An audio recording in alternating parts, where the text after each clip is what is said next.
Hey, I'm Natalie Potts, and this is the Natalie Potts podcast. If you want to talk about your business, your life, your health, and more, then you are in the right place. We do it all with humour, love, and inspiration to help you create a life you love. So, let's dive in. Welcome, and thank you for joining me. It's lovely to see you. How are you doing? Yeah, good. Just on my fourth cup of coffee of the day.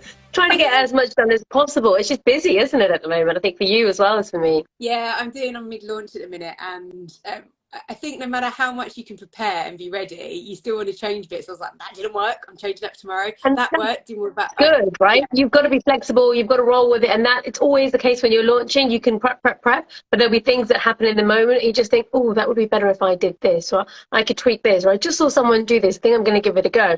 And it's all part of the fun of just experimenting in your business. And that's the key, and that's what I love. And being around, we're in the same mastermind, but it's being around amazing women who get it, for one. And I was just sharing actually as a live in the launch I'm doing, that people won't get it around you, and that's okay. This is how you work with that. And like you say, the part where it has to be fun. And I keep talking about conversations, and it's similar conversations, but it's this idea that success leaves clues, and do listen to people that have been there, done that, have experience, and trust the process, but love it as well, because otherwise you can keep working for things and get to a place and absolutely hate it. Yeah. And you're right. Not everyone around you is going to understand, because this is not a normal thing. Entrepreneurship is not a normal thing. It's normalized for us because we've surrounded ourselves with other entrepreneurs.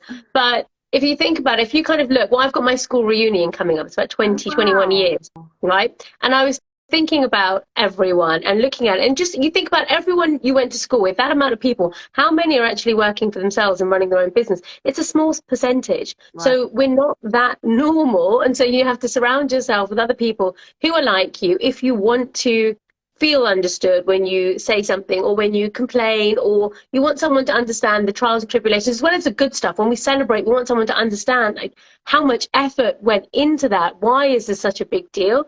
Because even the smallest things are a big deal when you're doing them all by yourself. And it's funny, we're going to come on to talking about a luxury experience today, because I want to hear all about your knowledge and experience on this as well, so I can take some good nuggets and implement them into my business. But I also think with that, it's important, because I was sharing that my dad didn't get it for many years, and it's because which was where I was in a corporate for 19 years. And he'd always had that one corporate he worked for 37 years, did really well. But that was the thing, is that if you did, school, and I did uni, he didn't. And then you went to that job and you were set for life. And it's very scary to do anything but that. And he often says to me, you take huge risks. And I was like, I don't think I do. And he goes, you do. And he goes, and you believe in yourself like nothing else. And he goes, which is great. He goes, but I couldn't do what you're doing. And I was like, really? Yeah, I looked to him as my mentor and inspiration. And that's really nice to have that role model growing up as well, someone who's dedicated, who is putting in the time and really growing that. But it's not that same world anymore. So that generation could go into one job and be in it for life and be secure and grow and have those opportunities. Now, like in corporate, you look at anyone in corporate, 2 years, one role, and they're telling you to start looking for your next role. You've got to move on. You can't be in one place for too long. And actually, the quickest way to get your salary up, I know we're going on an absolute tangent, but the quickest way to get your salary up in corporate was what? Leave the company. Go to the next company. Those jumps were always bigger. They were in the thousands, if not tens of thousands, versus that 1.5%, 2%, 3% if you were really lucky, if when you're in corporate and just keeping that in the same role or staying within the same company. So you've got to move with the way that the world is working. And when it comes to being an entrepreneur, you talked about belief. Belief is one of the main things that we have to have. We have to believe in ourselves, because you are everything for yourself. You're everything for your business. And if you're not believing in you, no one else is going to come along and say, come on, you can do it. There's no training academy there. There isn't, unless you go into it yourself, like we have. We've gone into a mastermind, so we have that support so that we can grow. And so believing in ourselves is huge. We have to do it, and believe in each other as well when we're low on that belief. Yeah, I love all that you're saying, and it's so true and so powerful. And I think, but bringing that back into like even what we're talking about today, curating a luxury experience, that's because, like you're just saying, the world isn't operating how it once. It wasn't operating how it was in January. You've got to be adaptable in business and agile, and have the ability to recognise those changes and see them coming up. I think that's a real gift if you can see the trends that are coming through and be the pioneer in those. And I truly believe, like, hopefully you're going to share some today as well around this idea of creating an experience of people and having that impact to make people feel valued, heard, and generally that listened to can change so much for business. And with that, I mean, we're going to talk about luxury and creating luxury experiences. Number one on that is listening. Yeah. The ultimate luxury is to be listened to. We want to be heard. We want to feel like we matter to people, and our clients should matter to us. And if they're paying us a huge amount, right, there are so many things that should matter to us, but we should be putting them front and center of everything that we do. They are everything for us. Without clients, we don't have anything. And it's more so in the high ticket end of the market, because you've got to curate that experience for them that, one, justifies that price tag. So yes, you can charge a lot of money for what you do. I'm all for people charging more, but I don't simply think it's a case of sticking an extra end on the zero, saying it's luxury, saying it's bespoke, saying it's VIP, and it's the same thing you were selling for 500 last month. It just, that doesn't wash with me at all. It doesn't wash with the clients either. If you are going to charge a high amount of money, you've got to make sure that that experience matches that and actually goes over and above. Yeah, and it is interesting because even that's making me think today about what I was sharing about ideal client and everything, and how you can position things and the marketing message. But that almost goes on the basis like that you deliver very well as well. And again, there's so many people that are doing different things. I like to always challenge myself, like, what's my competitive edge, and how do I create an experience where people feel generally impacted? That quote of, you know, people remember how you make me feel, my Angela. It's so true, isn't it? It's so true. And I think, I mean, so where I've kind of grown from right now, yes, I run a coaching business. Well, I'm a luxury business strategist, and we teach people to scale into the luxury end of the market. But I've come from the hospitality industry. So I've come from being a wedding planner for 14 years, dealing with weddings that are £250,000, £500,000, £1 million upwards. So they are huge scale weddings. A lot of investment that goes into these events, and they are insane. They've been in Hello Magazine, they've been in the Sunday Times, they've been everywhere, the weddings that we've created. Now, when you're working at that level with those clients, you've got to be on it quickly, getting together an amazing experience for them. And it's not just the day itself.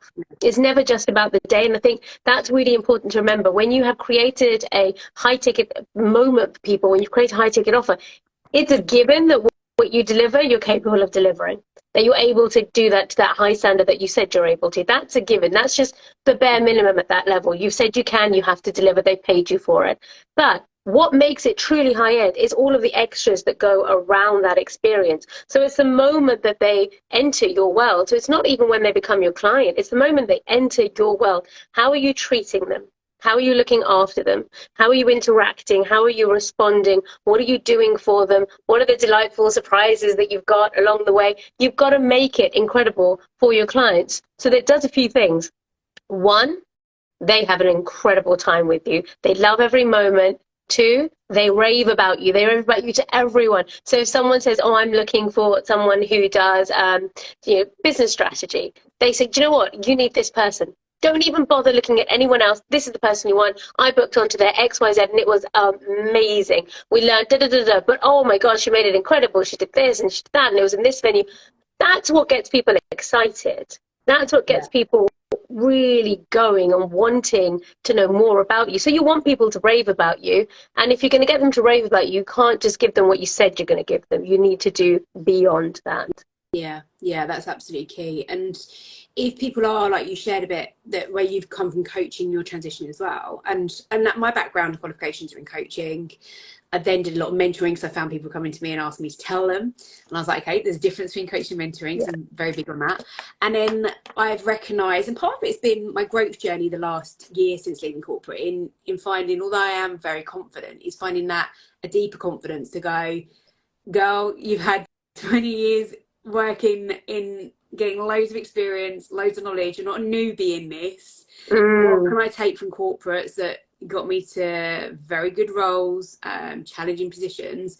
What can I take from that and build into this, into my own business? And that's essentially, like you shared, that strategy, and that's where I'm building. I always like share vulnerably where I am. Like, I'm very new and infant in it, but I love it as well, and that's why I love to put myself into very uncomfortable situations, so I grow so much there, and I work Well, I hard can for it. see that you're passionate, Natalie. Anyone can see that you're passionate about what you do. And we've met now a couple of times, and I can see that it just shines through. And I absolutely love how excited you are about what it is that you do. When you're coming from corporate, when you're coming from running another business, when you're coming from anything else, you'll bring transferable skills with you. We are like the sum of everything that's happened to us. And so I always say that nothing is for nothing. Everything that you do will have a reason to it. It may not be clear at that moment in time, but as you go forward in life, you're like, I did that, I remember this, I know how to do this, or I did this thing, let me give it a go here. It may not have worked then. My first business failed terribly. I hated it. I absolutely hated it. But I took what I loved from it and created a really great business off of that. It was a catering business, and it was such hard work, like absolute respect to the caterers out there. It was really, really difficult. So I dropped the catering, I took the wedding planning, and we became one of the top wedding planners in the country, because that was the thing that I loved. And that was a small part of that first business, which just failed. But everything that you do, you'll take something away from. So whenever we are creating things for our clients, it's always good to think, well, what happened to me in the past? What made me feel good? What did I really love? What did I really enjoy? When was I made to feel special? When was I made to feel looked after, valued, important, cared about? And one of the things that I get with some clients to do is to just map that out. Put down your client's name, your ideal client, in the middle of a piece of paper, and just write around them what would make them feel incredible. What do they need? Because especially at high ticket, you've got to look at the individual. You can't do a generic for everyone, because everyone at that level has different needs, and you are looking to cater to those needs. So yeah, it's not just about the business side of things or what it is that you're providing to them. It's also about what do they need in that moment in time. So if you're creating one of our high ticket experiences, it includes an overnight stay. Now, if I've got someone who's coming to do that with me, that day with me, we give them that beautiful overnight stay. It's in a gorgeous five-star hotel. But I look at the person, I think, what do you need? What do you need in your life that you're currently not getting or not able to make time for? And how can I do that for you? Is it that they love food, they're real foodies, but they never get time to go to any gorgeous restaurants? Right, I'm going to take them out to a Michelin-starred restaurant, and that will be included in what we're providing. Or is it that maybe they're a really busy mum and they can never really justify spending time or money on themselves because they're busy all the time, they've got kids, and if it's not for work, they can't justify it. So then I think, well, okay, yeah, you're here, you're staying overnight, I'm going to book a massage and it will come to your room. So you'll be really looked after, and we'll have breakfast delivered to your room, so you don't even have to go out. Those decadent moments, they're never going to forget that. They're never going to forget those things. And that's really what curating a luxury experience is about. It's got to be individualized to the person that you're doing it for, or people. Yeah, it's really interesting, and it's sharing so much and making me think of so much as well. And that's a good thing, but then I can get off tangents. I want it. If people have not got any idea on where they start on, but they know that they've got value to offer and they want to get started, what's the steps they should be taking? I think with anything, absolutely anything, you can get into your head about it way too much. And so many of us have suffered from that, where we'll spend way too much time thinking about things or wondering if this is something that's suitable. First things first, you've got an idea, test it in the market. Just try and go and validate it. Ask people around you. I mean, I always try and ask on my Facebook, because that's where I built up an audience, or on my Instagram, where I built up an audience, say, I'm thinking of doing this. If I did it and it looked like this, would anyone be interested? If I get a certain number of yeses from that, I'm like, good, this idea is good, let me run with this and let me go. So trying to speak to your ideal client, and if you haven't got those clients already, try and look around you and see, well, who do I know that maybe would be an ideal client? Let me see, and then run with it. But don't spend too much time thinking by yourself about it. If you've got an idea, take the steps and get moving with it straight away, because it is just about that first step. Yeah. When people talk about high ticket, what's your interpretation of high ticket? So monetary doesn't matter when it comes to high ticket because it depends on your levels of what it is that you're selling. So if you're selling something that is £2, high ticket might be £100 for you. If you're selling something that, £10, no, sorry, £1,000, which is your low ticket, then 25,000 might be your high ticket. So it's not about the money, but it is about where it sits within your offer suite, essentially. But if we're talking about the high ticket that I love working on, it is at a particular level, and it is about, one, like we spoke about, providing that incredible value. So in terms of what you've said that you're going to give them that full experience, go over and above as standard. We talk about this a lot in my world. We talk about over delivering as standard is what I like to call it. And the best example that I can give you is kind of like, the mindful chef boxes, Natalie, that you get. You know what you're getting in that box every single week because you've chosen it. The ingredients, they're coming, you get the little recipe book. Fine. Love that box. Absolutely wonderful. Know what I'm getting. Happy to pay for it. Happy to pay a little bit more than it would cost me to go and get these things myself. But what is it that you actually look forward to when that box arrives? For me, it's the freebie that comes inside the box. It's that little bit of extra. It might be like a little neon spray. It might be a little vitamin gummy. It might be a little hand cream from Rituals. Anything that is extra like that is a thing that people look forward to and get more excited about. So I talk more about that thing that I got that really, when you think about it, I probably have paid for it built into the pricing of everything, even though, it could be a promo item, whatever it may be. But I'm more excited about opening my box and seeing, what's in it this week that I don't know. So we have to take that, the element of surprise, the element of delight, and try and build that into our high ticket, because those are the extras. That's the little sprinkle on top that people really love. So when you are thinking about high ticket, yes, your offer, and there's different things that you need to have within your offer according to your particular offer. It's hard to give a generic answer because it's so different for so many different businesses and what you're doing, but your high ticket has to sit at the top level of what it is that you do. It's got to be all singing, all dancing. It's got to have more time for your client within it, and it's got to produce bigger results as well. For some people, that might be getting those big results in a shorter amount of time, and they're happy to pay extra for it. For some people, it's more drawn out, but they want more of your attention for it. And do you know what's come to mind, which you said about is that it's like listening, just that we don't do that enough as well. But the idea that what you say you're going to do, you do. And again, lots of people say integrity, and it's important to people, but again, living and breathing that is a different thing. And I always talk about it, business values, that look, anybody can put them out there, but the fact I see you operate and deliver in your business and your behaviours are always aligned to that's a different ball game. And I think that's true, that if you say you're going to deliver that experience, what it is, I see so many people join programs and masterminds, everything. It's like, yeah, it was great, but it was nothing too different. And I think, like you said, to do, I know you did down, writing loads of things down, but that what did you say about the delivery as standard? Over delivering a standard. Like that is, I love that. And that's spot on. I've got to stop saying I love that, but that is. You can love it, Natalie. If you love it, you love it. Say you love it. It is key. So if you're going to put out there and say this is what you get, this is what you do it, because I see so many people again, they're like, they don't. And I just think, and I take on clients, and I said, so they said, I've worked with this person before, and I'm like, okay. I said, so what did you get as a result? Oh, well, it was this, but I didn't really get what I wanted. I said, but that's what you signed up to, right? They're like, yeah. And that never sits well with me. And there's a lot of that, unfortunately. There is a lot of that, and it's hard for people to kind of differentiate from one strategist, business coach to another. It is really, really tricky. It's becoming really busy in the online space as well, and it's going to get busier every single year. So if you can set yourself apart from everyone else through things like qualifications, like you and I are doing, Natalie, getting those, making sure that you are, you've got something which is legitimate. Now I have a psychology degree and I've got 14 years business experience. That together has always been more than enough for me. But looking at the market and understanding what's happening there made me think, a little bit of extra layer of certification is not going to hurt me. It's absolutely fine. Let's go and do this to make sure I'm delivering as much as I can. I've lost my train of thought.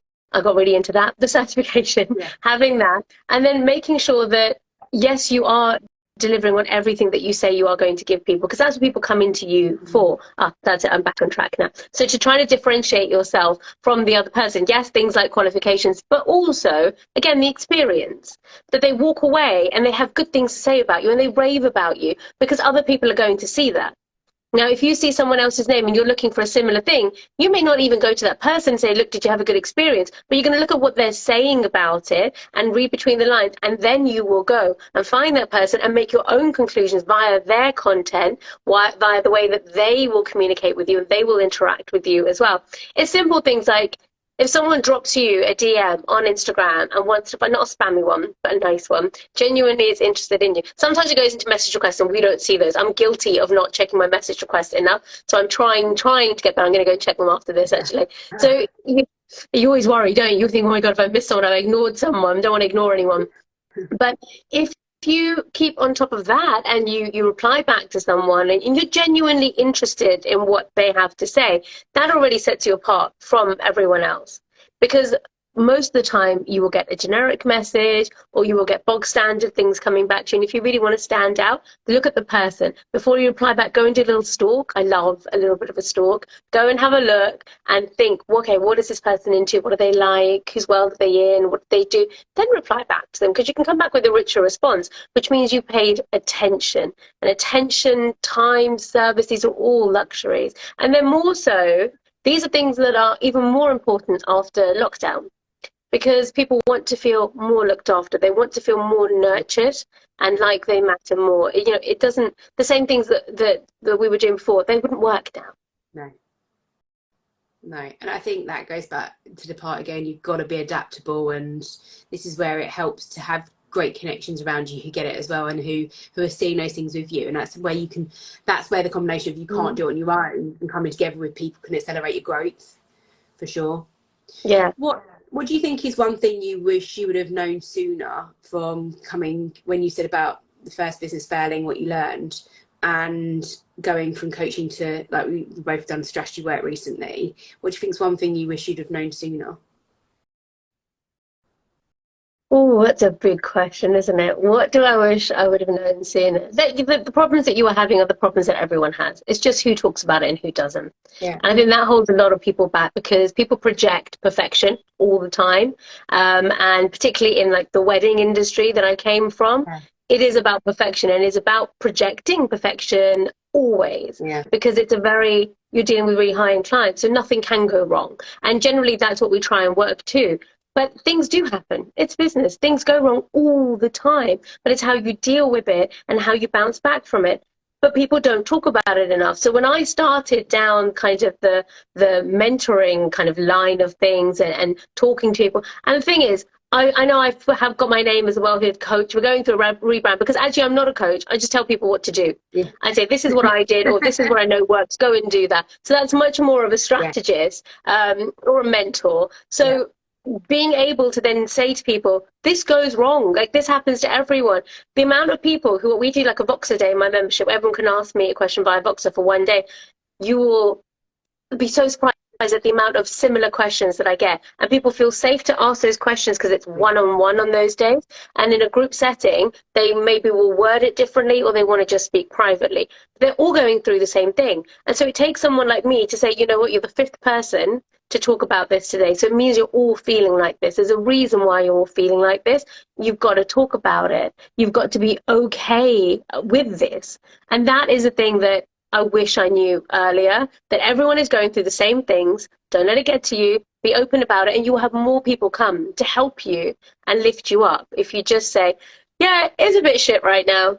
I'm kind of struggling with this. And it's something I'm continue working on. I know when I was in corporate, at the end of that journey as such, I was told that I'm not very vulnerable and that won't connect with people. And I said, and there's some truth in it. I couldn't say, I didn't think that at the time. I was like, no. Whatever. But, you know, on reflection, yes. And I do have to work a lot of giving that in my story and what I share, to make it relatable for people too. Because, I still get some feedback like, I make life look perfect. And it's like, okay, it's not. And people want to go on that journey piece and feel, again, it's like listen to. But I think you're absolutely right there. It's one of the things to do as well with creating experiences, and like what I love doing is creating a space for people to feel safe, like the basic the need that we have, the connection that we need, and people look to you. And actually, I've said this to a lot of people at the moment, that whether you like it or not, you're on a pedestal for people looking up to you. and then you will have people looking up. If for you, you know, people look up to me, and my clients, people look up to them. So whether you feel that or not, so you have to take the lead in that and be very aware of that, because they'll be watching everything you do, and creating that space for them as well to feel safe is really key. But then likewise, if anybody isn't aligned to that, you being a person to call people on it as well and say that's not accepted, that's not okay, because people will challenge that. And like you said, business isn't always easy, and it's not always going to be perfect, and not everybody's going to be aligned, and you'll get that, and you'll get clients where it was good and then suddenly you know, you have to work with that. That's how it goes. And like you had that, right?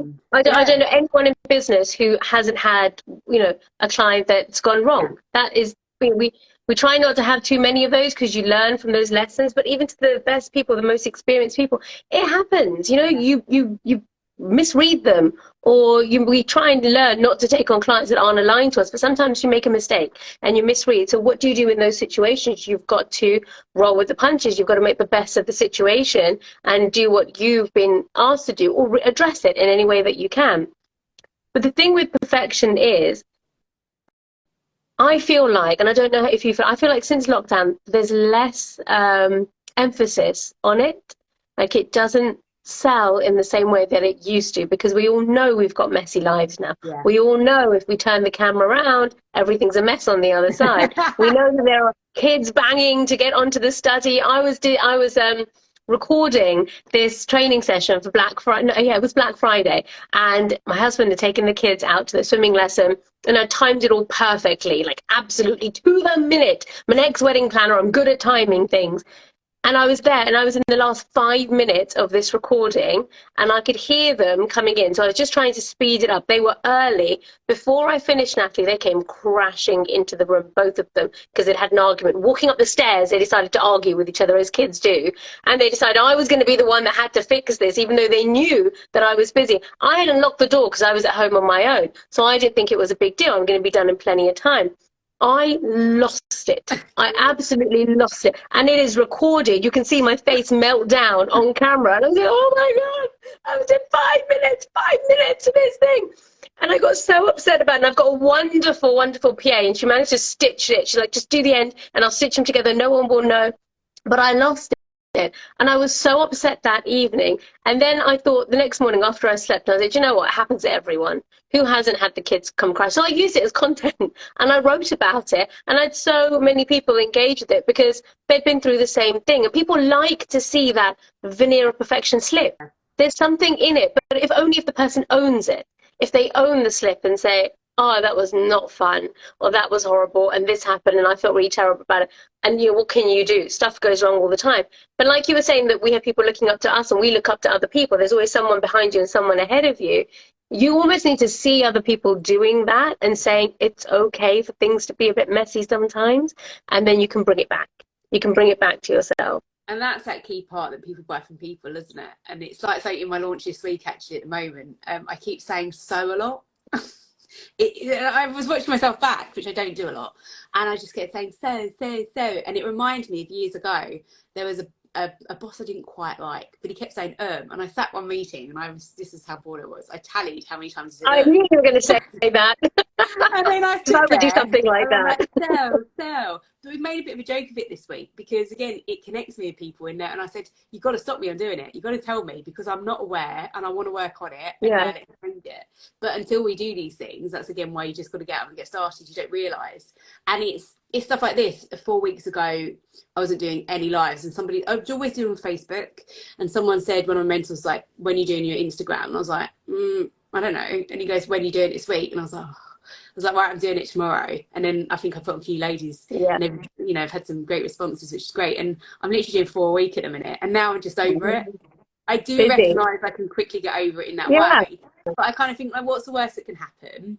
I'm gonna get more engagement, more followers, and hopefully be inspiring by sharing. And if it's not for you, it's not for you. But I'm already thinking about things like the speaking, and I'm speaking in September, which is important to me. I know, I can't wait. You're going to be inspired. I'll be there cheering you on. My head done, like, no idea what I'm talking about.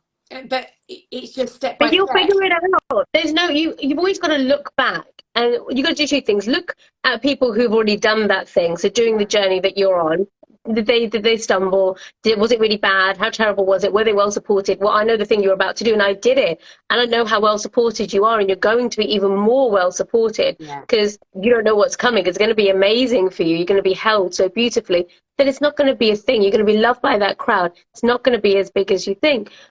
So we sit in our head so much with all of these things, and it can stop us from moving forward. And I always think life is too short. There's too much to do, and we cannot let anything stop us. But we don't actually put that same emphasis on ourselves stopping us. We think, I'm not going to let anyone else stop us. But think about yourself. Are you stopping you? Are you making excuses? Are you putting something off? Well, yeah, probably, because we all do it. We all do that. And so it's taking that and just undoing it for yourself and saying, I'm just going to do it. I'm just going to get on with it. It is important, and we spoke a lot today in a challenge, or what I was sharing around my ideal client, but I built on that. I said it's more than this. I said it's around trust and you building a trusting relationship with somebody right from the first connection part, and you thinking about how can you build more trust. And it's certainly something that I've been focusing on, and I think that in that it's allowed me to explore and think about the permission you give yourself as well, and being compassionate to yourself. You've got to do those things first of all. You got to make time for you. And this took me a really long time to learn. I don't think it was up until maybe a year ago that I've actually prioritized me in all of this. So it's been like 14 years. And I was writing today about how, was it today? Yeah, that I used to put the kids to sleep because my kids have been born through the business, right? I started the business before I had them. I was 25 when I started it. I had my son at 28, 29. And so they've always been there. They've always been there. So I've always had to work around them. So they go to bed, flip the laptop open, or I get up early and whatever it is. And I've always been a night owl. That's changed recently, where my body does not want to wake. It doesn't want to work in the evenings anymore. Okay. I didn't want to do it. My body's just shutting down. My brain shuts down. It's like, I'm not coming out to play. I don't want to do this anymore. I'm like, come on, we have so much to do. We were good at this. We've got this down. It's been years we've been doing it.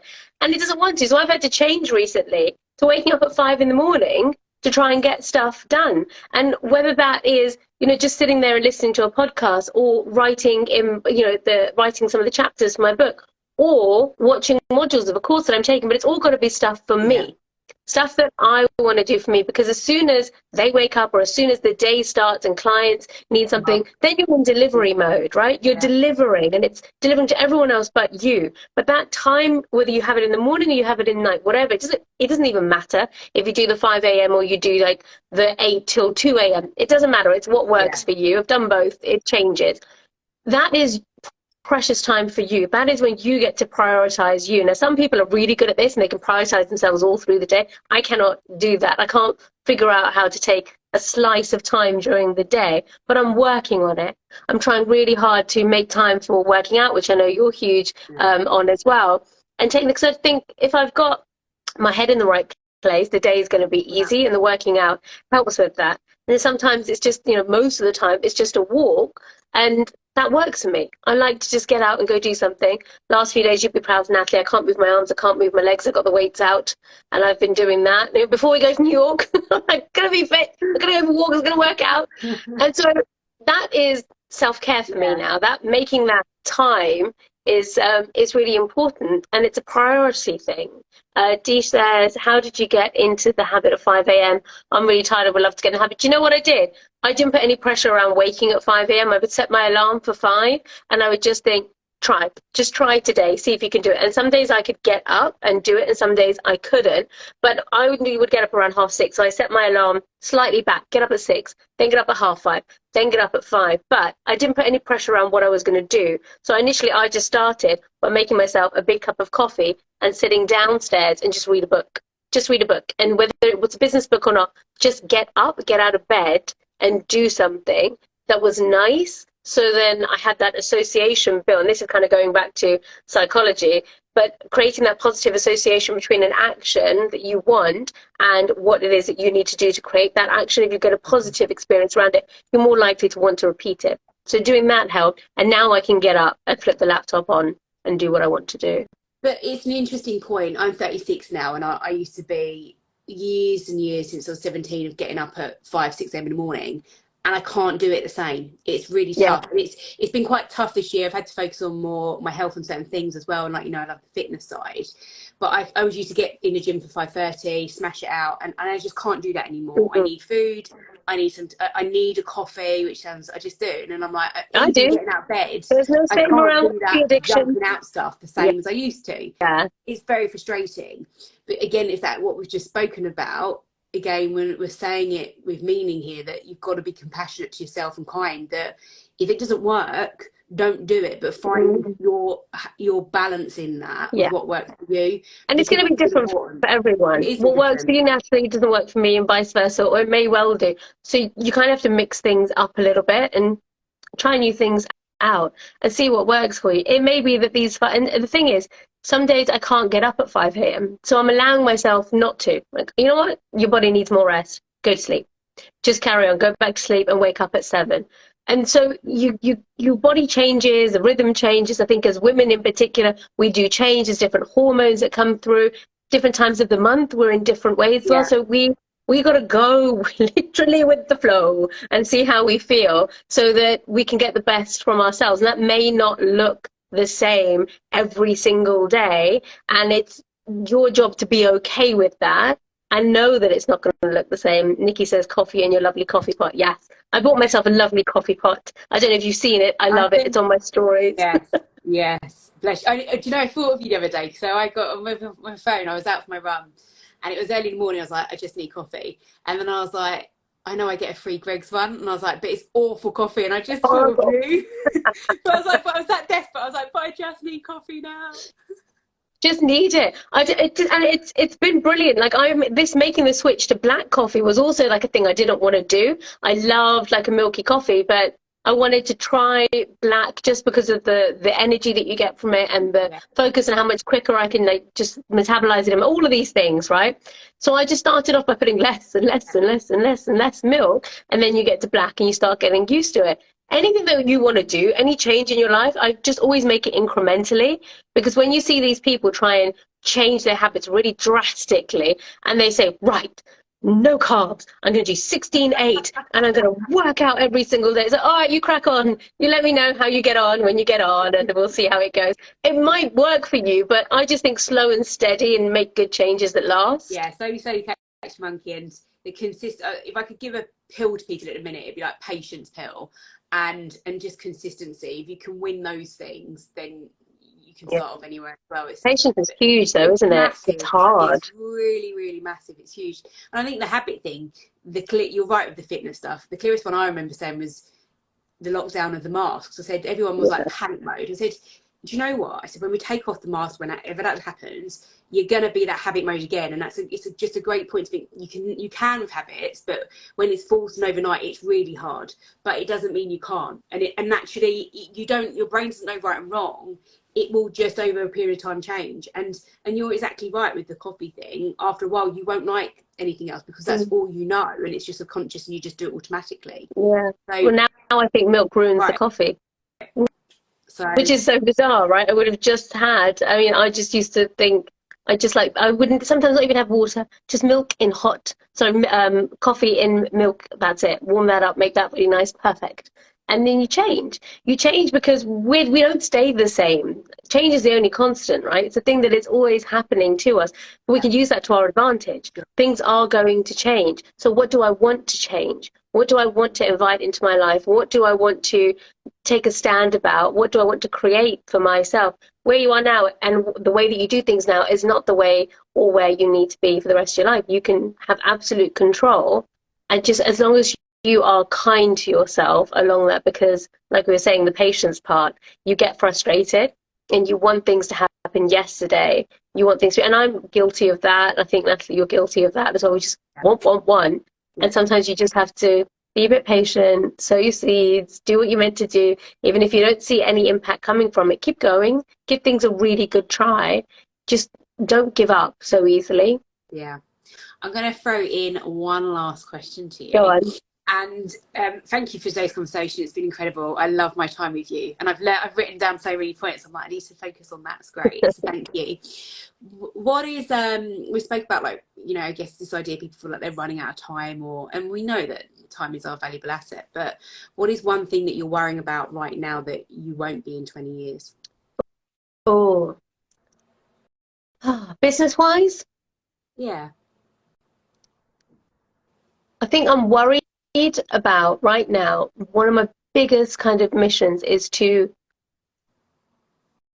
make an impact on the people that I help, really make a difference to their lives and actually help them. Because for me, one of my biggest values is creating more freedom in your life through the choices that you make. And so when we were in the wedding business, I had a lot of weddings, a lot of business, and it was every weekend, every evening. It's taken up my entire life. I'd never experienced the summer with my kids until lockdown, because I was always working. I was always in a ballroom somewhere, wouldn't even see like the day change. You'd go in when it was dark, come out when it was dark. And so I've put so much into this, and I when I created that, I just thought, this is not how I want to live my life. It's not how I want things to be. I want to have less and charge more for it. So I've got to change the way I do it. I've got to create better experiences for people. I need to create the offers that people want and find that market that is right for this and do that, and then make that swap to, high quality, low quantity. And then it gave me back, it just changed everything in my life. It gave me back time, gave me back freedom, gave me more money, because I was able to serve people better and do more for them. And that's made all the difference in my life. So I'm really passionate about helping people do that same thing in their life, because you see people who are run ragged, and I just look at them and think, oh, it doesn't have to be like that. You can change things and you can create a different life for yourself. So the thing that I am worried about is that I'm maybe not going to get to everyone that I want to get to, and I'm maybe not going to find all the people that need everything that I want to give to them, and then I'll sit here twiddling my thumbs with these great ideas and never actually be able to get them out to people. That's probably my biggest worry. But I trust myself enough. I know that I've always done it. It's happened year on year on year. So why wouldn't it happen? That's the logical part, but the emotional part is like, no, I'm not going to get it all done. I won't get it done. I do love it. I love it. Thank you so much for the conversation today. Where are people best to connect with you? Instagram's probably the best place. Do DM me. I am going to go and check my message requests now. So I will check it. And if you want to, you can find me on Facebook as well. My name is slightly different, but I'm in the Luxury Business Lounge on Facebook. That's my space. And my full name on Facebook is very long. It's not Deep Bajwa, even though it should be. It's Deep Kamal Bajwa Bagalia. Find me. I'm friends with Natalie as well. But yeah, find me on my Instagram. Come and say hello. If you liked anything that I said and you want to know more about what it is that I do, just come and say hey, and I'll happily talk to you. But thank you, Natalie, so much. I think you're amazing. I'm so looking forward to spending time with you as well. I know. When we go so excited. So excited. Good. Have a wonderful afternoon. Thanks, Natalie. Take care. Bye. Bye. Thank you so much for listening. Are you looking to grow your business and tired of not seeing consistent results?